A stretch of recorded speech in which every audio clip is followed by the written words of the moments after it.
सातारा जिल्हा हादरला, तब्बल 6 कोटींचे कोकेन जप्त।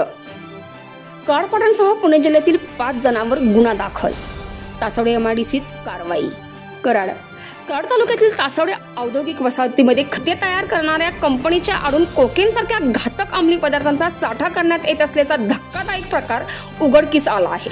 कराड डीवायएसपी कार्यालय व तळबीड पोलिसांनी अत्यंत गोपनीयपणे केलेल्या कारवाईत सूर्यप्रभा फॉर्मकेन या कंपनीमधून तब्बल 1270 ग्रॅम कोकेन जप्त केल्याची माहिती समोर आली आहे, ज्याची आंतरराष्ट्रीय बाजार मूल्याने किंमत सुमारे 6 कोटी 35 लाख रुपये एवढी होत आहे। या प्रकरणी पोलिसांनी 5 जणांविरुद्ध गुन्हा दाखल केला असून त्यांच्यावर NDPS कायद्यानुसार कठोर कारवाई करण्यात येत आहे।